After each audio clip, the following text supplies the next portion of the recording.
ಮಗಳು ಚಿಕ್ಕ ವಯಸ್ಸಲ್ಲೇ ಗಂಡನನ್ನ ಕಳ್ಕೊಂಡಿದ್ಲು. ಮಕ್ಕಳು ಮರಿ ಇಲ್ಲದೆ ಒಬ್ಬಂಟಿಯಾಗಿದ್ದವಳು ದೇಗುಲದ ಮುಂದೆ ತರಕಾರಿ ಮಾರ್ತಾ ಇದ್ಲು.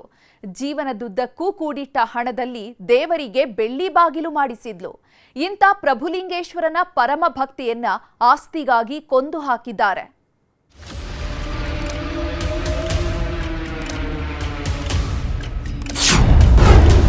ದೇವರಿಗೆ ಬೆಳ್ಳಿ ಬಾಗಿಲು ಮಾಡಿಸಿದ್ದ ಅಜ್ಜಿ ಮರ್ಡರ್.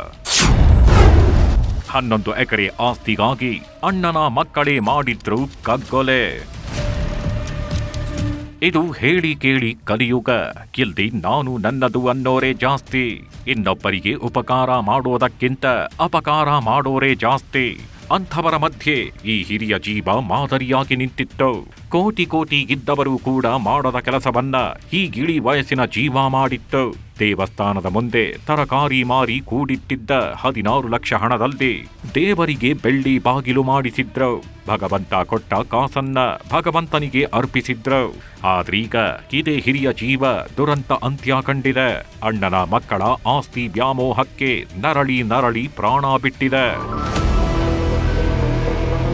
ಈ ತಾಯಿ ಹೆಸರು ಚಂದ್ರವ್ವ ನಿಲಜಗಿ ಅಂತ. ಎಲ್ಲರೂ ಇವರನ್ನ ದಾನಜ್ಜಿ ಅಂತಾನೆ ಕರೀತಿದ್ರು. ಬಾಗಲಕೋಟೆ ಜಿಲ್ಲೆಯ ತೇರದಾಳದ ಈ ತಾಯಿಗೆ ನನ್ನೋರು ತನ್ನೋರು ಅನ್ನೋರು ಯಾರೂ ಇಲ್ಲ. ಗಂಡ ಚಿಕ್ಕ ವಯಸ್ಸಲ್ಲದೆ ತೀರಿಕೊಂಡಿದ್ರು. ಹೀಗಾಗಿ ಮಕ್ಕಳು ಮರಿ ಯಾರೂ ಇರಲಿಲ್ಲ. ಜೀವನಕ್ಕಾಗಿ ಅಲ್ಲಮ ಪ್ರಭುಲಿಂಗೇಶ್ವರ ಗರ್ಭಗುಡಿ ಮುಂದೆಯೇ ತರಕಾರಿ ಅಂಗಡಿ ಇಟ್ಕೊಂಡಿದ್ರು. ಅಲ್ಲಮ ಪ್ರಭುದೇವರ ಪರಮ ಭಕ್ತೆಯಾಗಿದ್ದ ಚಂದ್ರವ್ವ ಇದೊಂದು ಸಣ್ಣ ಅಂಗಡಿಯಿಂದಲೇ ಬದುಕು ಕಟ್ಕೊಂಡಿದ್ರು. ತಾನು ಕೂಡಿಟ್ಟಿದ್ದ ಕಾಸನ್ನೆಲ್ಲ ಒಟ್ಟು ಮಾಡಿ 2022ರಲ್ಲಿ ದೇವರ ಗರ್ಭಗುಡಿಗೆ ಬೆಳ್ಳಿ ಕವಚ ಮಾಡಿಸಿದ್ರು. ಬರೋಬ್ಬರಿ 13 ಲಕ್ಷ ಹಣ ನೀಡಿ ಇಡೀ ಜಿಲ್ಲೆಯ ಜನರ ಹುಬ್ಬೇರಿಸುವಂತೆ ಮಾಡಿದ್ರು. 10 ರೂಪಾಯಿ ಸಿಕ್ರೇನೆ ನನ್ನದು ಅನ್ನೋ ಸ್ವಾರ್ಥಿಗಳ ಪ್ರಪಂಚ ಆಗಿದು. ಅಂಥದ್ರಲ್ಲಿ ಲಕ್ಷ ಲಕ್ಷ ಹಣವನ್ನ ಭಗವಂತನಿಗೆ ಅರ್ಪಿಸಿದ್ರು. ಈ ತಾಯಿಗೆ ಹಿಂದೆ ಮುಂದೆ ಯಾರೂ ಇರಲಿಲ್ಲ. ಅಲ್ಲಂ ಪ್ರಭುದೇವರು ಭಕ್ತರು. ಅವರು ದೇವ್ರ ಸಂಬಂಧ ಎಲ್ಲ ಥರ ಸೇವೆ ಮಾಡ್ತಾರೆ. ಅವರು ಒಂದು 22 kg ಬೆಳ್ಳಿ ಬಾಗಿಲನ್ನು ಪ್ರಭುದೇವರು ಬಾಗಿಲಿಗೆ ಮಾಡಿಸ್ಕೊಟ್ಟಾರ. ಅದು ಭಕ್ತಿವಂತಕ್ಕೆ. ಆದ್ರೆ ಬೆನ್ನಿಗೆ ಬಿದ್ದ ಅಣ್ಣನ ಮಕ್ಕಳು ಮಾತ್ರ ಇವರನ್ನ ಕಂಡ್ರೆ ಉರಿದು ಬೀಳ್ತಿದ್ರು. ಯಾಕಂದ್ರೆ ಜಗದಾಳ ಗ್ರಾಮದಲ್ಲಿರೋ 11 ಎಕರೆ ಆಸ್ತಿ ವಿಷಯಕ್ಕೆ ಅಜ್ಜಿ ಮೇಲೆ ಗಲಾಟೆ ಮಾಡ್ತಿದ್ರು. ಈ ಸಂಬಂಧ ಕೋರ್ಟ್ ಮೆಟ್ಟಿಲೇರುತ್ತಿದ್ದಂತೆ 11 ಎಕರೆ ಆಸ್ತಿಯನ್ನ ಚಂದ್ರವ್ವಾಗೆ ನೀಡುವಂತೆ ಕೋರ್ಟ್ ತೀರ್ಪು ನೀಡಿತ್ತು. ಹೀಗಾಗಿ ಸರ್ವೆ ಮಾಡುವುದಕ್ಕೆ ಅಂತ ಅಧಿಕಾರಿಗಳು ಬಂದಿದ್ರು. ಅಜ್ಜಿ ಕೂಡ ಹೊಲಕ್ಕೆ ಹೋಗಿದ್ರು. ಇದು ಅಣ್ಣನ ಮಕ್ಕಳ ಪಿತ್ತ ನೆತ್ತಿಗೇರಿಸಿತ್ತು. ಯಾರೂ ಇಲ್ಲದ ಸಮಯ ನೋಡಿಕೊಂಡು ಘಟಪ್ರಭಾ ಕಾಲುವೆಗೆ ಅಜ್ಜಿಯನ್ನ ತಳ್ಳಿದ್ದಾರೆ. ನಂತರ ತಾವೇ ಬದುಕಿಸೋ ನಾಟಕವಾಡಿ ಆಸ್ಪತ್ರೆಗೆ ಕರ್ಕೊಂಡು ಹೊರಟಿದ್ರು. ಮಾರ್ಗ ಮಧ್ಯದಲ್ಲಿ ಚಂದ್ರವ್ವಳ ಉಸಿರುಗಟ್ಟಿಸಿ ಕೊಲೆ ಮಾಡಿ ತಮಗೇನೂ ಗೊತ್ತಿಲ್ಲದಂತೆ ನಾಟಕ ಮಾಡಿದ್ರು. ಸರ್ವೇದವ್ರು ಮುಂದೆ ಹೋದ್ರಿ.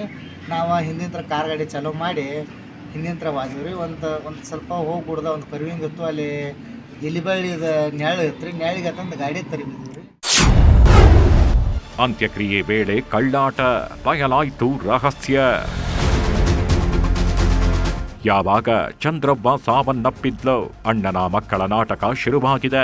ಗಡಿಬಿಡಿಯಲ್ಲಿ ಅಂತ್ಯಕ್ರಿಯೆ ಮಾಡಿ ಮುಗಿಸೋದಕ್ಕೆ ನೋಡಿದ್ದಾರೆ. ಅನುಮಾನ ಬಂದ ಸ್ಥಳೀಯರು ಬನಹಟ್ಟಿ ಪೊಲೀಸರಿಗೆ ಮಾಹಿತಿ ಕೊಟ್ಟಿದ್ರು.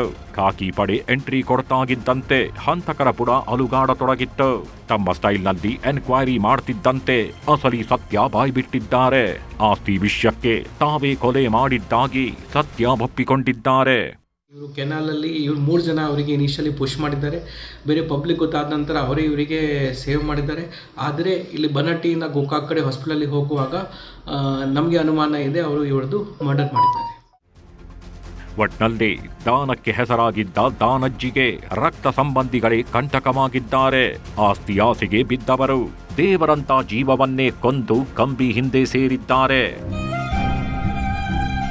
ಮಂಜುನಾಥ್ ತಳವಾರ್, ನ್ಯೂಸ್ 18 ಬಾಗಲಕೋಟೆ. ನಟಿ ಕಾರುಣ್ಯ ಸುತ್ತ ವಿವಾದದ ಹುತ್ತ ಬೆಳ್ಕೊಂಡಿದೆ. ಆನ್ಲೈನ್ ಗೇಮ್ನ ಹುಚ್ಚಿಗೆ ಬಿದ್ದಿದ್ದ ಕಾರುಣ್ಯ ತಂಗಿ ಅಕ್ಕನಿಗೆ ಕಂಟಕವಾಗಿದ್ದಾಳೆ. ಈ ಕುರಿತ ಒಂದು ವರದಿ ಇಲ್ಲಿದೆ.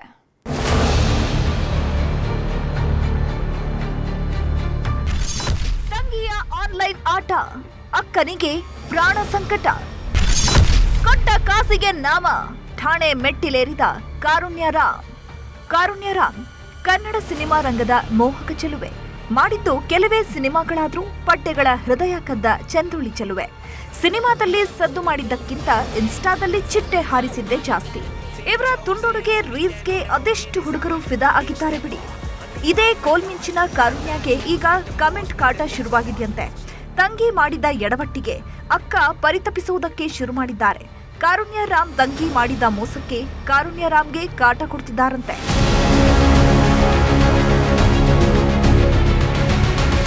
ಇವರ ಹೆಸರು ಸಮೃದ್ಧಿ ರಾಮ್ ಅಂತ. ಕಾರುಣ್ಯ ರಾಮ್ರ ತಂಗಿ. 2022ರಲ್ಲಿ ಇದೇ ಸಮೃದ್ಧಿ ಹಲವರ ಬಳಿ ಹಣ ಪಡೆದಿದ್ರಂತೆ. ನಟಿ ಕಾರುಣ್ಯ ರಾಮ್ ಸ್ನೇಹಿತರ ಬಳಿಯೂ ಹಣ ಇಸ್ಕೊಂಡಿದ್ರು. ಸಾಲದ ಹೆಸರಲ್ಲಿ ಪಡೆದಿದ್ದ ಹಣವನ್ನ ಆನ್ಲೈನ್ ಬೆಟ್ಟಿಂಗ್ಗೆ ಸುರಿದು ಕೈಸುಟ್ಕೊಂಡಿದ್ರಂತೆ. ಯಾವಾಗ ಕೈಯಲ್ಲಿ ಕಾಸು ಇಲ್ಲದಂತಾಯ್ತೋ ಮನೆಯಲ್ಲಿದ್ದ ಚಿನ್ನಾಭರಣವನ್ನು ಎಗರಿಸಿದ್ದರಂತೆ. ಕೊನೆಗೆ ಮನೆಯವರಿಗೆ ಗೊತ್ತಾಗಿ ಕೇಳ್ತಿದ್ದಂತೆ ಬಿಸ್ನೆಸ್ ಕಥೆ ಹೇಳಿದ್ರಂತೆ. ಆದ್ರೆ ಅದೇನ್ ಬಿಸ್ನೆಸ್ ಮಾಡ್ತಿದ್ರು, ಯಾಕೆ ಹಣ ಕಳ್ಕೊಂಡ್ರು ಅನ್ನೋದನ್ನ ಮಾತ್ರ ಹೇಳಿರ್ಲಿಲ್ಲ. ಹೀಗಾಗಿ 2023ರಲ್ಲಿ RR ನಗರ ಪೊಲೀಸ್ ಠಾಣೆಯಲ್ಲಿ ತನ್ನ ತಂಗಿ ವಿರುದ್ಧವೇ ಕಾರುಣ್ಯ ರಾಮ್ ದೂರು ನೀಡಿದ್ರು. ಈ ವೇಳೆ ಸಮೃದ್ಧಿಯನ್ನ ಠಾಣೆಗೆ ಕರೆಸಿದ್ದ ಪೊಲೀಸರು ಹೇಳಿಕೆ ದಾಖಲಿಸಿಕೊಂಡು ಕೇಸ್ ಕ್ಲೋಸ್ ಮಾಡಿದ್ರು. 2023ರಲ್ಲಿ ಸಮೃದ್ಧಿಗೆ ಹಣ ಕೊಟ್ಟವರು ಈಗ ಕಾರುಣ್ಯ ರಾಮ್ ಹಿಂದೆ ಬಿದ್ದಿದ್ದಾರಂತೆ. ಸಮೃದ್ಧಿಗೆ ಫೋನ್ ಮಾಡಿದ್ರೆ ರಿಸೀವ್ ಮಾಡ್ತಿಲ್ವಂತೆ. ಮನೆಯವರ ಜೊತೆಗೂ ಇಲ್ಲ. ಹೀಗಾಗಿ ಕಾರುಣ್ಯ ರಾಮ್ಗೆ ಕೆಟ್ಟದಾಗಿ ಮೆಸೇಜ್ ಹಾಕ್ತಿದ್ದಾರಂತೆ. ಸೋಷಿಯಲ್ ಮೀಡಿಯಾದಲ್ಲೂ ಕಾರುಣ್ಯ ಪೋಸ್ಟ್ಗೆ ಅಶ್ಲೀಲ ಕಾಮೆಂಟ್ ಹಾಕ್ತಿದ್ದಾರೆ. ಇದರಿಂದ ನೊಂದ ಕಾರುಣ್ಯ ರಾಮ್ ಸಿಸಿಬಿ ಪೊಲೀಸರಿಗೆ ದೂರು ನೀಡಿದ್ದಾರೆ. ಸಮೃದ್ಧಿ ರಾಮ್, ಪ್ರತಿಭಾ, ಕಪಿಲ್, ಪ್ರಜ್ವಲ್, ರಕ್ಷಿತ್ ಮತ್ತು ಸಾಗರ್ ಅನ್ನೋರ ವಿರುದ್ಧ ದೂರು ನೀಡಲಾಗಿತ್ತು. ನನ್ನ ಜೊತೆಗೆ ಸಮೃದ್ಧಿ ರಾಮ್ ವಾಸವಿದ್ಲು. ಖಾಸಗಿ ವ್ಯಕ್ತಿಗಳಿಂದ ಸುಮಾರು 25 ಲಕ್ಷ ಹಣ ಸಾಲ ಮಾಡಿದ್ರು. ಇದರ ಜೊತೆಗೆ ಬಿಸ್ನೆಸ್ ಮಾಡಿ ಲಾಸ್ ಆಗಿದ್ಲು. ಈ ವೇಳೆ ಮನೆಯಲ್ಲಿದ್ದ ಚಿನ್ನ ಮತ್ತು ಹಣವನ್ನ ಕೂಡ ಸ್ವಂತಕ್ಕೆ ಬಳಕೆ ಮಾಡಿದ್ದಾಳೆ. ಇದನ್ನ ಪ್ರಶ್ನೆ ಮಾಡ್ತಿದ್ದಂತೆ ಮನೆಯವರಿಂದ ದೂರವಾಗಿದ್ದಾಳೆ. ಈಗ ಸಮೃದ್ಧಿಗೆ ಹಣ ಕೊಟ್ಟವರು ನಮ್ಮ ಮನೆ ಬಳಿ ಬಂದು ಗಲಾಟೆ ಮಾಡ್ತಿದ್ದಾರೆ. ವಾಟ್ಸ್ಆಪ್ನಲ್ಲಿ ಅಶ್ಲೀಲ ಸಂದೇಶ ಕಳಿಸ್ತಿದ್ದಾರೆ. ಇವರ ಬಗ್ಗೆ ಕ್ರಮ ಕೈಗೊಳ್ಳಿ ಹೀಗಂತ ಕಾರುಣ್ಯ ರಾಮ್ ಸಿಸಿಬಿಗೆ ದೂರು ನೀಡಿದ್ದಾರೆ. ಯಾವಾಗ ಇದು ದೊಡ್ಡದಾಯ್ತೋ ನಟಿ ಕಾರುಣ್ಯ ರಾಮ್ ರಿಯಾಕ್ಟ್ ಮಾಡಿದ್ದಾರೆ. ಇದಕ್ಕೂ ನನಗೂ ಸಂಬಂಧವಿಲ್ಲ. ದಯವಿಟ್ಟು ಪ್ರತಿಯೊಬ್ಬರೂ ಈ ಬೆಟ್ಟಿಂಗ್ ಆ್ಯಪ್ಗಳಿಂದ ದೂರವಿರಿ ಎಂದಿದ್ದಾರೆ. ಕರ್ನಾಟಕ ಜನತೆಗೆ ಮತ್ತು ಪ್ರತಿಯೊಬ್ಬರಿಗೂ ರಿಕ್ವೆಸ್ಟ್ ಮಾಡೋದು ಆ್ಯಂಡ್ ಪ್ರತಿಯೊಬ್ಬರಿಗೂ ಹೇಳೋದು, ಯಾರು ಕೂಡ ಬೆಟ್ಟಿಂಗ್ ಆ್ಯಪ್ ಅನ್ನೋ ಮಾರಿನ ಎಲ್ಲೂ ಪ್ರಮೋಟ್ ಮಾಡಬೇಡಿ ದಯವಿಟ್ಟು. ಇದರಿಂದ ಎಷ್ಟೋ ಜನ ಫ್ಯಾಮಿಲಿಗಳು ರೋಡಿಗೆ ಬಂದಿದೆ. ಎಷ್ಟೋ ಜನ ತಂದೆ ತಾಯಿ ಕಳ್ಕೊಂಡಿದ್ದಾರೆ, ಮಕ್ಕಳು ಕಳ್ಕೊಂಡಿದ್ದಾರೆ, ಗಂಡ ಹೆಂಡತಿ ಈ ಥರ ಎಷ್ಟೋ ಫ್ಯಾಮಿಲಿಗಳು ಚಿತ್ರ ಆಗಿದೆ. ಇದಕ್ಕೆ ಸಪೋರ್ಟ್ ಮಾಡೋ ವ್ಯಕ್ತಿಗಳು ಸುತ್ತಮುತ್ತನೇ ಇದ್ದು ಕೂಡ ಇನ್ನೋಸೆನ್ಸ್ನ ಯೂಸ್ ಮಾಡಿಕೊಂಡು ಆ ಫ್ಯಾಮಿಲಿನ ಡಿಸ್ಟ್ರಾಯ್ ಮಾಡ್ತಿದ್ದಾರೆ. ಅಕ್ಕ ತಂಗಿಯ ವಿರುದ್ಧ ದಾಖಲಾಗಿತ್ತು ಕೇಸ್. ಕಾರುಣ್ಯ ರಾಮ್ ಹೇಳೋ ಪ್ರಕಾರ ಈ ಕೇಸ್ಗೂ ನನಗೂ ಸಂಬಂಧ ಇಲ್ಲ ಅಂತಿದ್ದಾರೆ. ಆದ್ರೆ ಸಮೃದ್ಧಿಗೆ ಹಣ ಕೊಟ್ಟಿದ್ದ ಪ್ರತಿಭಾ ಅನ್ನೋರು ಅಕ್ಕ ತಂಗಿ ವಿರುದ್ಧವೇ ದೂರು ದಾಖಲಿಸಿದ್ರು. ಕಾರುಣ್ಯ ಹಾಗೂ ಸಮೃದ್ಧಿ 3 ಲಕ್ಷ ಹಣ ಪಡೆದು ನನಗೆ ವಂಚಿಸಿದ್ದಾರೆ. ನಾನು ಕೊಟ್ಟ ಹಣ ವಾಪಸ್ ಕೇಳಿದ್ದಕ್ಕೆ ನಾನು ಬದುಕಿದ್ರೆ ಕೊಡ್ತೀನಿ, ನಿನ್ನ ಹೆಸರು ಬರೆದು ಸಾಯ್ತೀನಿ ಅಂತ ಸಮೃದ್ಧಿ ಧಮಕಿ ಹಾಕಿದ್ರು. ಹೀಗಂತ ಕಳೆದ ವರ್ಷ ಮೇ ತಿಂಗಳ 10ನೇ ತಾರೀಕು ದೂರು ನೀಡಿದ್ರು. ಆದ್ರೆ NCR ದಾಖಲಿಸಿಕೊಂಡಿದ್ದ ಖಾಕಿ ಪಡೆ ಕೋರ್ಟ್ನಲ್ಲಿ ಬಗೆಹರಿಸಿಕೊಳ್ಳುವಂತೆ ಹೇಳಿದ್ರಂತೆ. ನಾನು 3 ಲಕ್ಷ ಸಾಲ ಕೊಟ್ಟಿದ್ದೆ. ಸ್ಟುಡಿಯೋ ಓಪನ್ ಮಾಡ್ತಾ ಇದೀವಿ. ಸ್ಟುಡಿಯೋಗೆ ಸ್ವಲ್ಪ ಶಾರ್ಟೇಜ್ ಇದೆ. ಒಂದ್ 2-3 ತಿಂಗಳಲ್ಲಿ ರಿಟರ್ನ್ ಮಾಡ್ತೀವಿ. ಸ್ಟೂಡೆಂಟ್ಸ್ ಬಂದಿದ ತಕ್ಷಣ ನಾನು ನಿನ್ನ ದುಡ್ಡನ್ನ ವಾಪಸ್ ಕೊಡ್ತೀನಿ ಅಂತ ಹೇಳಿದ್ಲು. ನಾನು ಒಂದ್ ಸಲ ಲೈವ್ ಅಲ್ಲಿ ಕಾರುಣ್ಯನ ಹತ್ರ ಮಾತಾಡುವಾಗ ಕಾರುಣ್ಯ ಸ್ವತಃ ಹೇಳಿದ್ರು 4ರಿಂದ 4.25 ಕೋಟಿ ಗ್ಯಾಂಬ್ಲಿಂಗ್ ಆಡಿ ದುಡ್ಡು ಕಳೆದಿದ್ದಾಳೆ ಅಂತ ಹೇಳಿದ್ರು. ನಮ್ ಗ್ರೂಪ್ ಅಲ್ಲಿ ಸರ್ ನಾವು ಒಂದ್ 4-5 ಜನ ಇದೀವಿ. ನಮ್ 4-5 ಜನ ಎಲ್ಲಾರ ಹತ್ರ ದುಡ್ಡು ತಗೊಂಡಿದ್ದಾಳೆ, ಎಲ್ಲಾರ್ಗೂ ಕೊಟ್ಟಿದ್ದಾಳೆ. ನನಗೆ ಬ್ಯಾಕ್ ಗ್ರೌಂಡ್ ಸಪೋರ್ಟ್ ಇಲ್ಲ ಅನ್ನೋ ಕಾರಣಕ್ಕೆ ನನಗೆ ದುಡ್ಡು ಕೊಟ್ಟಿಲ್ಲ ಅನ್ನೋದು ನನ್ನ ಆರೋಪ. ಒಟ್ನಲ್ಲಿ ಅಕ್ಕ ತಂಗಿ ಸುದ್ದಿ ಈಗ ದೊಡ್ಡದಾಗಿ ಸದ್ದು ಮಾಡ್ತಿದೆ.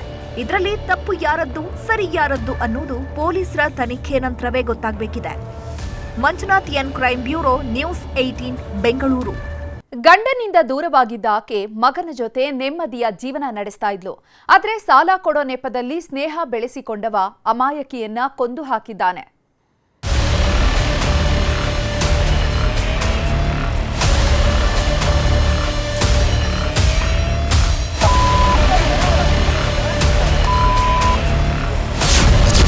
ಗಂಡನಿಂದ ದೂರಾಗಿದ್ದ ಆಂಟಿಗೆ ಹಾಕಿದ್ದ ಪ್ರೇಮದ ಗಾಳ, ಪ್ರೀತಿ ಹೆಸರಲ್ಲಿ ಕಳ್ಳಾಟ, ಒಲ್ಲೆ ಎಂದಿದ್ದಕ್ಕೆ ಕೊಂದೇ ಬಿಟ್ಟ.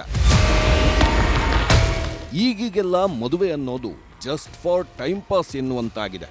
ಯಾಕಂದ್ರೆ ಮನೆಯಲ್ಲಿರೋ ಹೆಂಡತಿ ಮಕ್ಕಳನ್ನೇ ನೆಟ್ಟಕ್ಕೆ ಸಾಕೋದಕ್ಕಾಗಲ್ಲ.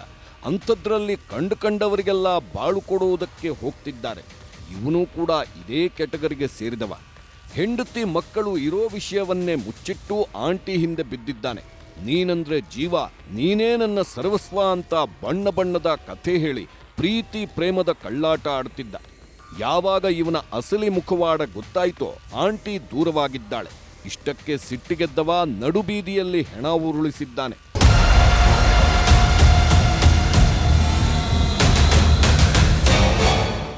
ಇವರಿಗೆಲ್ಲ ಮದುವೆ ಆಗೋ ಚಟ ಅನ್ಸುತ್ತೆ.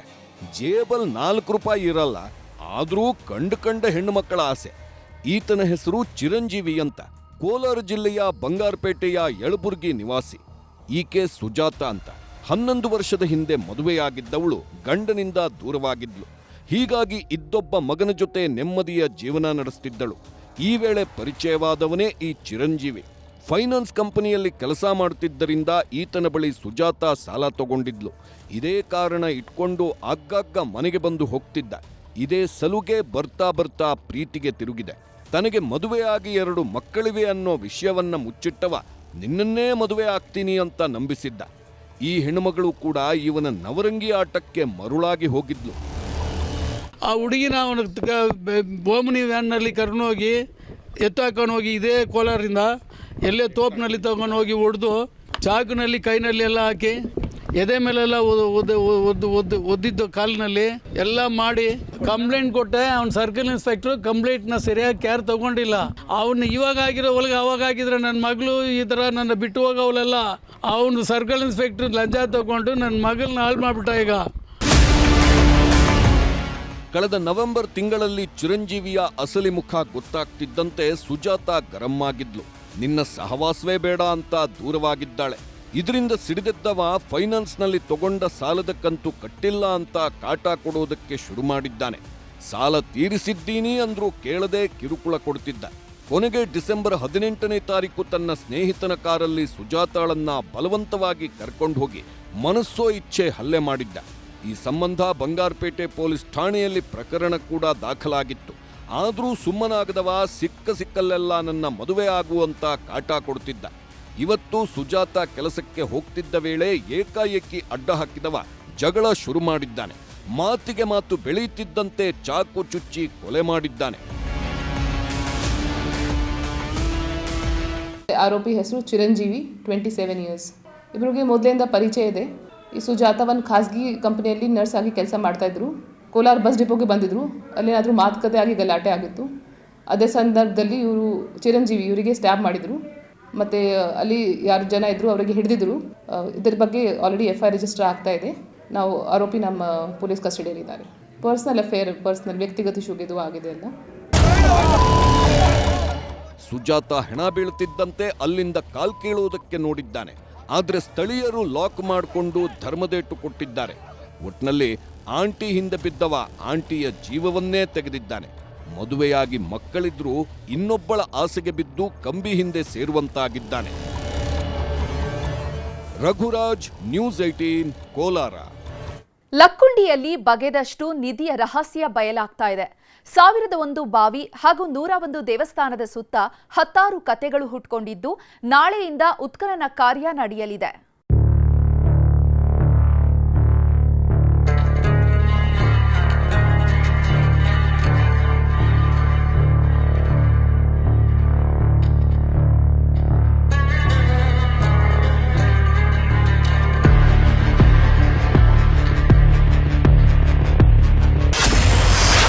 ಬಂಗಾರದ ಖಜಾನೆಗಿದೆಯಂತೆ ಕೋಣ ಘಟಸರ್ಪ ಕಾವಲು. ಬಗೆದಷ್ಟು ಬಯಲಾಗ್ತಿದೆ ಲಕ್ಕುಂಡಿ ನಿಧಿ ರಹಸ್ಯ. ನಿಧಿ ಅನ್ನೋದೇ ಊಹೆಗೂ ನಿಲುಕದ ಸಂಪತ್ತು. ಇದೊಂಥರ ಮಾಯಾವಿ. ತಲೆತಲೆಮಾರುಗಳೇ ಉರುಳಿದ್ರೂ ಈ ನಿಧಿಯ ರಹಸ್ಯ ಕೆದಕೋದಿಕ್ಕೆ ಆಗಿಲ್ಲ. ಬಂಗಾರದ ಹಿಂದೆ ಬಿದ್ದವರು ಅದೆಷ್ಟೋ ಜನ ಮಣ್ಣಲ್ಲಿ ಮಣ್ಣಾಗಿ ಹೋಗಿದ್ದಾರೆ. ಹೀಗಾಗಿಯೇ ಈ ನಿಧಿ ರಹಸ್ಯದ ಬಗ್ಗೆ 10 ಸಿನಿಮಾಗಳು ಬಂದಿವೆ. 100 ಕತೆ ಪುಸ್ತಕಗಳಿವೆ. ಅಷ್ಟೇ ಯಾಕೆ, ಪುರಾಣಗಳಲ್ಲೂ ನಿಧಿಯ ಸಂಪತ್ತಿನ ಬಗ್ಗೆ ಉಲ್ಲೇಖಗಳಿವೆ. ಆದರೆ ಇವತ್ತಿಗೂ ಕೂಡ ನಿಧಿ ಅನ್ನೋದು ಬಿಡಿಸಲಾಗದ ಕಗ್ಗಂಟಾಗಿಯೇ ಉಳಿದಿದೆ. ನಿಧಿ ಸುತ್ತ ಸರ್ಪಗಳ ಕಾವಲಿರುತ್ತಂತೆ. ನಿಧಿಗೆ ಕೈ ಹಾಕಿ ಉಳಿದವರಿಲ್ಲ ಅನ್ನೋ ಅದೆಷ್ಟೋ ಕಥೆಗಳಿವೆ. ಕಣ್ಣಾರೆ ಕಂಡಿದ್ದನ್ನ ಹೇಳೋರೂ ಇದ್ದಾರೆ. ಈಗ ಲಕ್ಕುಂಡಿ ಸುತ್ತಲೂ ಇಂಥದ್ದೇ ಕತೆಗಳು ಹುಟ್ಟಿಕೊಂಡಿವೆ. ಲಕ್ಕುಂಡಿಯಲ್ಲಿ ಬಂಗಾರ ಸಿಕ್ಕಿದ್ದು ಒಂದೊಂದೇ ಕತೆಗಳು ಹೊರಬೀಳೋದಕ್ಕೆ ಶುರುವಾಗಿದೆ. ಲಕ್ಕುಂಡಿ ಗ್ರಾಮಕ್ಕೆ ತನ್ನದೇ ಆದ ಪುರಾತನ ಹಿನ್ನೆಲೆ ಇದೆ. ಈ ಗ್ರಾಮವನ್ನ ಕಲ್ಯಾಣ ಚಾಲುಕ್ಯರು, ವಿಜಯನಗರ ಅರಸರು ಆಳ್ವಿಕೆ ಮಾಡಿದ್ರು. ಹೀಗಾಗಿಯೇ ಈ ಊರಲ್ಲಿ 101 ದೇವಸ್ಥಾನ ಹಾಗೂ 101 ಬಾವಿಗಳಿವೆ. ಇಲ್ಲಿರೋ ದೇವಸ್ಥಾನದಲ್ಲಿ ಅಪಾರ ಚಿನ್ನ, ವಜ್ರ, ವೈಢೂರ್ಯಗಳಿವೆ ಅನ್ನೋ ಮಾತಿದೆ. ಈ ಊರಿನವರಿಗೆ ಪುರಾತನ ವಸ್ತುಗಳು ಸಿಕ್ಕಿದ್ದಿದೆ, ಆದರೆ ಯಾವತ್ತೂ ಈ ಮಟ್ಟಿಗೆ ಸುದ್ದಿಯಾಗಿರ್ಲಿಲ್ಲ. ಯಾವಾಗ ಮಡಿಕೆಯಲ್ಲಿದ್ದ ಬಂಗಾರ ಕಣ್ಣಿಗೆ ಬಿತ್ತೋ ಒಂದೊಂದೇ ನಿಧಿ ರಹಸ್ಯ ಬಿಚ್ಚಿಕೊಳ್ತಿದೆ. ಈ ರತ್ನವ ಹೇಳೋ ಪ್ರಕಾರ ಈ ಊರಿನ ಹಲವರಿಗೆ ನಿಧಿ ಸಿಕ್ಕಿತ್ತಂತೆ. ಬಂಗಾರದ ಆಸೆಗೆ ಬಿದ್ದು ತಮ್ಮ ಬಳಿಯೇ ಇಟ್ಕೊಂಡವರು ಉದ್ಧಾರ ಆಗಿದ್ದಿಲ್ಲ. ಕುಟುಂಬವೇ ಸರ್ವನಾಶವಾಗಿದೆಯಂತೆ. ಮನೆಯ ಯಜಮಾನ ಹುಚ್ಚು ಹಿಡಿದು ಸಾವನ್ನಪ್ಪಿದ್ದ. ಆತನ ಮಕ್ಕಳು ಕೂಡ ಒಬ್ಬೊಬ್ಬರಾಗಿಯೇ ಸತ್ತು ಹೋಗಿದ್ರು. 35 ವರ್ಷಗಳ ಹಿಂದೆ ನಡೆದ ಈ ಘಟನೆಯನ್ನ ನನ್ನ ಕಣ್ಣಾರೆ ಕಂಡಿದ್ದೀನಿ ಅಂತ ರತ್ನವನ್ನೇ ಹೇಳ್ತಿದ್ದಾರೆ. ನಾವು ಕಣ್ಣಿಲ್ಲಿ ನೋಡಿದ್ರಿ ಅದು. ಅವ್ರೇನೂ ಉಳ್ದಿಲ್ರಿ, ಅವರೆಲ್ಲ ಸತ್ತು ಹೋಗ್ಯಾರ್ರಿ. ಅವರೆಲ್ಲ ಹುಚ್ಚು ಪಚ್ಚು ಹಿಡಿದ್ರಿ, ಆರಾಮಿಲ್ದ ಖಾಲಿ ಆದ್ರಿ. ಅವರು ನಿಧಿ ಐತಿ, ಯಾರು ನೋಡಿಲ್ಲ. ಶರ್ಪ ರೀ, ಆಮೇಲಿಂದ ನಮ್ಮ ಅಪ್ಪಾರು ಹೇಳ್ತಾರಲ್ರಿ, ಕೋಣ ಐತಿ, ಘಟ ಶರ್ಪ ಐತಿ ಅಂತಂದ್ರಿ. ಅಷ್ಟು ಗೊತ್ತ್ರಿ ನಮಗೆ. ಲಕ್ಕುಂಡಿ ಮೊದಲೇ ರಾಜರಾಳಿದ ಊರು. ಹೀಗಾಗಿ ಇಲ್ಲಿರೋ ನಿಧಿಗೆ ಘಟಸರ್ಪದ ಜೊತೆಗೆ ಕೋಣದ ಕಾವಲಿದೆ ಅನ್ನೋ ಮಾತಿದೆ. ನಿಧಿಯನ್ನ ಮುಟ್ಟೋಕ್ ಹೋದ್ರೆ ಯಾರು ಉಳಿಯಲ್ಲ ಅಂತ ಊರಿನವರು ಮಾತಾಡ್ತಿದ್ದಾರೆ. ಹೀಗಾಗಿಯೇ ಈ ಊರಲ್ಲಿ ಬಂಗಾರ ಸಿಕ್ಕರೂ ನಮ್ಗೆ ಬೇಡ ಅಂತಿರೋದು. 5 ದಿನದ ಹಿಂದೆ ಇದೇ ಊರಲ್ಲಿ ಮಡಿಕೆಯಷ್ಟು ಬಂಗಾರ ಸಿಕ್ಕಿತ್ತು. ಅದನ್ನು ಕುಟುಂಬಸ್ಥರೇ ಸರ್ಕಾರಕ್ಕೆ ಹಸ್ತಾಂತರಿಸಿದ್ರು. ಇದರ ಬೆನ್ನಲ್ಲೇ ಈಗ ಕೋಟಿ ವೀರಭದ್ರೇಶ್ವರ ದೇವಸ್ಥಾನದ ಬಳಿ ಉತ್ಖನನಕ್ಕೆ ಸಕಲ ಸಿದ್ಧತೆ ಮಾಡಿಕೊಳ್ಳಲಾಗಿದೆ. ಲಕ್ಕುಂಡಿ ಅಭಿವೃದ್ಧಿ ಪ್ರಾಧಿಕಾರದಿಂದ ಉತ್ಖನನ ಕಾರ್ಯ ನಡೆಯಲಿದ್ದು ಎಲ್ಲಾ ಕಡೆ ಸಿಸಿಟಿವಿ ಅಳವಡಿಕೆ ಮಾಡಿದ್ದಾರೆ. ನಾಳೆಯಿಂದ ಉತ್ಖನನ ನಡೆಯಲಿದ್ದು ಒಂದು ವೇಳೆ ಬಂಗಾರ ಸಿಕ್ಕಿದ್ದೇ ಆದ್ರೆ ಇಡೀ ಊರಿನ ಮೇಲೆ ಬಂಗಾರದ ನೆರಳು ಆವರಿಸುವುದರಲ್ಲಿ ಅನುಮಾನವಿಲ್ಲ. ಕೇಂದ್ರ ಸರ್ಕಾರ ನಮಗೆ ಉತ್ಖನನವನ್ನು ನಮ್ಮ ಕೋಟೆ ವೀರಭದ್ರೇಶ್ವರ ದೇವಸ್ಥಾನದ ಮುಂಭಾಗದಲ್ಲಿ 10x10 ಮೀಟರ್ ಅಳತೆ ವ್ಯಾಪ್ತಿಯಲ್ಲಿ ಉತ್ಖನನವನ್ನು ಮಾಡಲಿಕ್ಕೆ ಕೇಂದ್ರ ಸರ್ಕಾರ ಈಗಾಗಲೇ ನಮಗೆ ಅನುಮತಿಯನ್ನು ನೀಡಲಾಗಿದೆ. ಬಹಳಷ್ಟು ಹಿರಿಯರು ಇಲ್ಲಿ ಏನೋ ಇದೆ ಅನ್ನುವಂಥದ್ದನ್ನು ಗ್ರಾಮದ ಸ್ಥಳೀಯರು ಸಹಿತವಾಗಿ ಹೇಳಿದ್ದಾರೆ. ಒಟ್ನಲ್ಲಿ ಲಕ್ಕುಂಡಿಯಲ್ಲಿ ಈಗ ಬಂಗಾರದ ಬೇಟೆ ಶುರುವಾಗಿದ್ದು ನಿಜಕ್ಕೂ ನಿಧಿ ರಹಸ್ಯ ತೆರೆದುಕೊಳ್ಳುತ್ತಾ ಕಾದು ನೋಡಬೇಕು. ಸಂತೋಷ್ ಕೊಂಡೂರ, ನ್ಯೂಸ್ 18 ಗದಗ. ನಗರಸಭೆ ಆಯುಕ್ತೆ ಮುಂದೆ ಪೌರುಷ ತೋರಿಸಿದ ಕೈ ನಾಯಕ ಬಿಲ ಸೇರಿದ್ದಾನೆ. ಕೇಸ್ ದಾಖಲಾಗ್ತಿದ್ದಂತೆ ನಾಪತ್ತೆಯಾಗಿದ್ದು ಕೈ ನಾಯಕರು ಮಾತ್ರ ತೇಪೆ ಹಚ್ಚೋ ಕೆಲಸ ಮಾಡ್ತಿದ್ದಾರೆ. ನಮ್ಮ ಬ್ಯಾನರ್ ಏನೋ ಬಿಚ್ಚಿದಿರಿ ಅಂತಂದ್ರೆ ಬಂದು ಬೆಂಕಿ ಹಚ್ಚಿಸ್ಬಿಡ್ತೀನಿ ಅಂತ ಹೇಳಿದ್ದೀನಿ. ನಾನು ಇನ್ನೂ ಒಳ್ಳೆತನ ನೋಡಿದ್ದೀನಿ, ಕೆಟ್ಟತನ ನೋಡಿಲ್ಲ.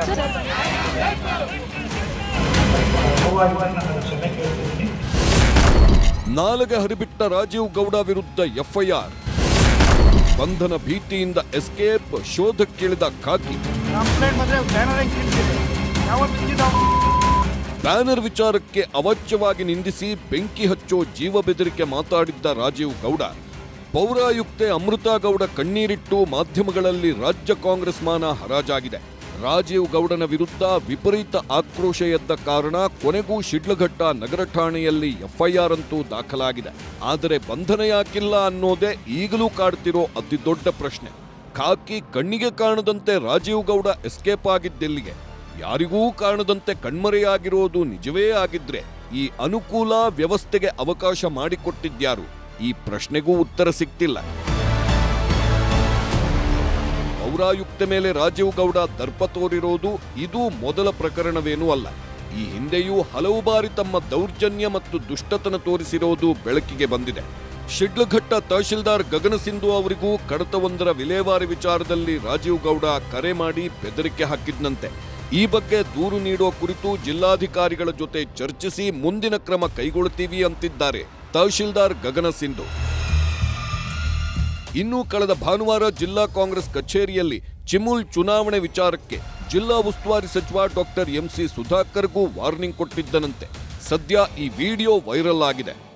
ಜಿಲ್ಲಾ ಉಸ್ತುವಾರಿ ಮಂತ್ರಿಗಳಿರ್ತಾರೆ, ಎಲ್ಲರೂ ಕೂತ್ಕೊಂಡು ಹೇಳ್ತಾರೆ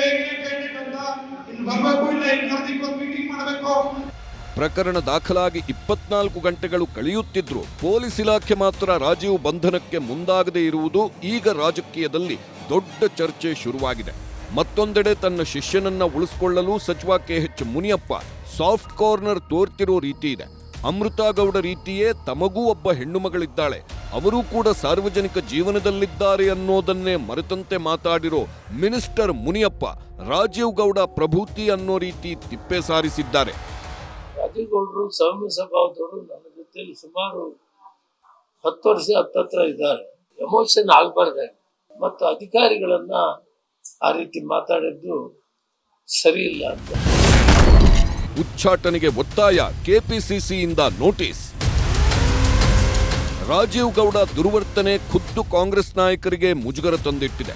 ಹೀಗಾಗಿ ಚಿಕ್ಕಬಳ್ಳಾಪುರದ ಮಾಜಿ ಸಚಿವ ವಿ ಮುನಿಯಪ್ಪ ಮನೆಯಲ್ಲಿ ತುರ್ತು ಸಭೆ ಕೂಡ ನಡೆಸಲಾಯಿತು. ಈ ವೇಳೆ ರಾಜೀವ್ನನ್ನ ಪಕ್ಷದಿಂದ ಉಚ್ಚಾಟನೆ ಮಾಡುವಂತೆ ಒತ್ತಾಯ ಜೋರಾಗಿತ್ತು. ಇನ್ನು ಸರ್ಕಾರದ ವಿರುದ್ಧ ವಿಪಕ್ಷಗಳಿಗೆ ಸಾಲು ಸಾಲು ಅಸ್ತ್ರಗಳು ಸಿಗುತ್ತಲೇ ಇವೆ. ಬಳ್ಳಾರಿಯ ಬ್ಯಾನರ್ ಗಲಾಟೆ ವಿಚಾರದಲ್ಲೇ ಈಗಾಗಲೇ ಸರ್ಕಾರ ಇಕ್ಕಟ್ಟಿಗೆ ಸಿಲುಕಿತ್ತು. ಹೋದಲ್ಲಿ ಬಂದಲ್ಲಿ ಸರ್ಕಾರವನ್ನ ವಿಪಕ್ಷಗಳು ತರಾಟೆಗೆ ತೆಗೆದುಕೊಳ್ಳುತ್ತಿದ್ವು. ಇದೀಗ ಬಿಜೆಪಿ ಮತ್ತು ಜೆಡಿಎಸ್ಗೆ ರಾಜೀವ್ ಗೌಡ ಪ್ರಕರಣ ಮತ್ತೊಂದು ಬ್ರಹ್ಮಾಸ್ತ್ರವಾಗಿ ಪರಿಣಮಿಸಿದೆ. ಕಾನೂನು ಬಾಹಿರವಾದಂಥ ತೀರ್ಮಾನಗಳನ್ನು ಮಾಡಿಸ್ತಕ್ಕಂಥದ್ದೇ ನಡೀತಾ ಇದೆ. ಇದು ಸರ್ಕಾರ ಸರಿ ಇಲ್ಲದೆ ಇದ್ರೆ ಇವೆಲ್ಲ ನಡೆಯೋದು. ಬೇರೆ ಮೇಟಿ ಸರಿಯಾಗಿದ್ದರೆ ಇದ್ಯಾವುದೂ ಆಗೋದಿಲ್ಲ ಅನ್ನೋದು ನನ್ನ ಅಭಿಪ್ರಾಯ. ಜನವರಿ 22ರಿಂದ ವಿಶೇಷ ಅಧಿವೇಶನ. ನಾಡಿನಲ್ಲಿ ಇವತ್ತು ಸಂಕ್ರಾಂತಿ ಹಬ್ಬದ ಸಂಭ್ರಮ ಮನೆ ಮಾಡಿತ್ತು.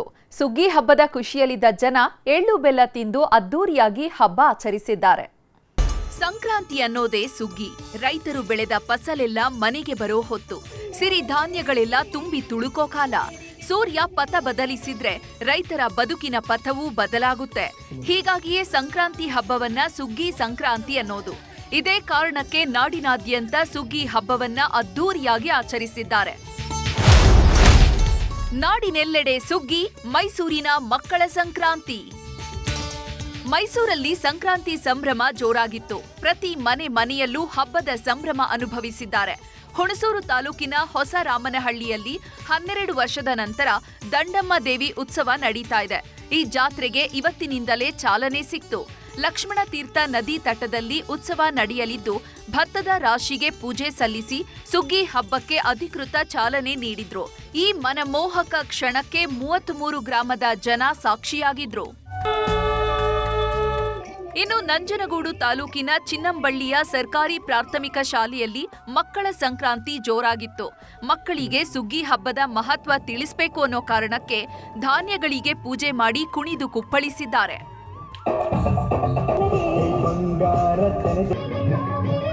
ಹುಬ್ಬಳ್ಳಿಯಲ್ಲೂ ಸಂಕ್ರಾಂತಿ ಸಂಭ್ರಮ ಜೋರಾಗಿತ್ತು. ಗುಡ್ಶೆಡ್ ರೋಡ್ನಲ್ಲಿ ತಮಿಳು ನಿವಾಸಿಗಳು ಅದ್ದೂರಿಯಾಗಿ ಪೊಂಗಲ್ ಹಬ್ಬ ಆಚರಿಸಿದ್ರು. ಮಕ್ಕಳೆಲ್ಲ ಪಾರಿವಾಳಗಳನ್ನ ಹಾರಿಬಿಟ್ಟು ಸಂಭ್ರಮಿಸಿದ್ರು. ಇನ್ನು ಮಕರ ಸಂಕ್ರಾಂತಿ ಪ್ರಯುಕ್ತ ಉಡುಪಿಯ ಶ್ರೀಕೃಷ್ಣ ಮಠದಲ್ಲಿ ಹಗಲು ಉತ್ಸವ ಅದ್ದೂರಿಯಾಗಿ ನಡೆಯಿತು. ಬ್ರಹ್ಮರಥದಲ್ಲಿ ಮುಖ್ಯ ಪ್ರಾಣ ದೇವರ ಮೆರವಣಿಗೆ ಮಾಡಿದ್ರು. ಮಕರ ಸಂಕ್ರಾಂತಿ ಹಿನ್ನೆಲೆ ಕೊಪ್ಪಳದ ಗವಿಮಠ ಜಾತ್ರೆಗೆ ಭಕ್ತರ ದಂಡೆ ಹರಿದು ಬಂದಿತ್ತು. ಸಾಲುಗಟ್ಟಿ ನಿಂತಿದ್ದ ಸಾವಿರಾರು ಭಕ್ತರು ಗವಿಸಿದ್ದೇಶ್ವರನ ದರ್ಶನ ಪಡೆದ್ರು. ಅತ್ತ ಹುಲಿಗೆಮ್ಮ ದೇವಸ್ಥಾನಕ್ಕೂ ಆಗಮಿಸಿದ್ದ ಸಹಸ್ರಾರು ಭಕ್ತರು ತಾಯಿಗೆ ಎಳ್ಳು ಬೆಲ್ಲ ಬೀರಿ ತಮ್ಮ ಭಕ್ತಿ ಸಮರ್ಪಿಸಿದ್ರು. ಹಾವೇರಿಯಲ್ಲೂ ಹೆಂಗಳೆಯರು ವಿಶೇಷವಾಗಿ ಸಂಕ್ರಾಂತಿ ಆಚರಿಸಿದ್ರು. ಅಕ್ಕಿ ಆಲೂರು ಗ್ರಾಮದ ಚೌಡೇಶ್ವರಿ ಜಾನಪದ ಕಲಾ ತಂಡದ ಮಹಿಳೆಯರು ಒಂದೇ ರೀತಿಯ ಸೀರೆ ತೊಟ್ಟು ಜಾನಪದ ಹಾಡಿಗೆ ಹೆಜ್ಜೆ ಹಾಕಿದ್ರು. ಗವಿ ಗಂಗಾಧರೇಶ್ವರನಿಗೆ ಸೂರ್ಯ ಕಿರಣದ ಅಭಿಷೇಕ. ಮಕರ ಸಂಕ್ರಾಂತಿ ದಿನ ಬೆಂಗಳೂರಿನ ಗವಿ ಗಂಗಾಧರೇಶ್ವರ ಸನ್ನಿಧಿಯಲ್ಲಿ ಚಮತ್ಕಾರ ನಡೆಯುತ್ತೆ. ಸೂರ್ಯ ತನ್ನ ಪಥ ಬದಲಿಸೋ ದಿನದಂದು ಗವಿ ಗಂಗಾಧರೇಶ್ವರನಿಗೆ ಸೂರ್ಯ ಮಜ್ಜನವಾಗಿದೆ. ಸಂಜೆ 5:17 ಶಿವಲಿಂಗದ ಮೇಲೆ ಭಾಸ್ಕರನ ಕಿರಣಗಳು ಬಿದ್ವು. ನಂದಿಯ ಕೊಂಬುಗಳಿಂದ ಹಾದು ಹೋದ ಸೂರ್ಯರಶ್ಮಿ ಶಿವನಿಗೆ ಬೆಳಕಿನ ಅಭಿಷೇಕ ಮಾಡಿದೆ. ಕೆಲವೇ ನಿಮಿಷಗಳ ಕಾಲ ನಡೆಯುವಂತಹ ಈ ಚಮತ್ಕಾರಕ್ಕೆ ಸಹಸ್ರಾರು ಭಕ್ತರು ಸಾಕ್ಷಿಯಾದ್ರು. ಸೂರ್ಯ ಬಂದ, ತನ್ನ ಪೂಜೆಯನ್ನು ಮಾಡಿದ, ಉತ್ತರಾಯಣಕ್ಕೆ ಪ್ರವೇಶ ಮಾಡಕ್ಕೆ ಹೊರಟ್ಬಿಟ್ಟ. ಇವತ್ತಿನ ಆನಂದ ಬಹಳ ವಿಶೇಷವಾಗಿತ್ತು. ಇದರಿಂದ ಈ ನಮ್ಮ ರಾಜ್ಯ, ನಮ್ಮ ದೇಶ ಉತ್ಕೃಷ್ಟವಾಗಿರಲಿ, ಎಲ್ಲರಿಗೂ ಸಂತೋಷಕರವಾದ ವಿಷಯಗಳನ್ನು ತಂದುಕೊಡ್ಲಿ. ಜೈಲಿನಲ್ಲಿ ಕಾಟೇರ, ಫಾರ್ಮ್ ಹೌಸ್ನಲ್ಲಿ ಸಂಕ್ರಾಂತಿ ಅಬ್ಬರ.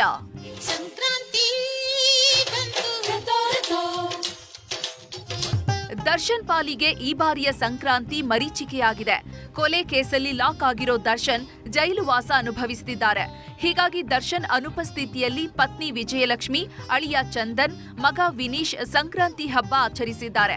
ದರ್ಶನ್ಗೆ ಸಂಕ್ರಾಂತಿ ಹಬ್ಬ ಅಂದ್ರೆ ತುಂಬಾ ಸ್ಪೆಷಲ್. ಎಲ್ಲ ರಾಸುಗಳನ್ನ ಕಿಚ್ಚು ಹಾಯಿಸಿ ಹಬ್ಬದ ಸಂಭ್ರಮದಲ್ಲಿ ತೇಲ್ತಾ ಇದ್ರು. ಆದ್ರೆ ಈ ವರ್ಷ ಆ ಭಾಗ್ಯ ಇಲ್ಲ. ಒಟ್ನಲ್ಲಿ ನಾಡಿನಾದ್ಯಂತ ಸುಗ್ಗಿ ಹಬ್ಬವನ್ನ ಜನ ಅದ್ದೂರಿಯಾಗಿ ಆಚರಿಸಿದ್ದಾರೆ. Bureau report, news 18.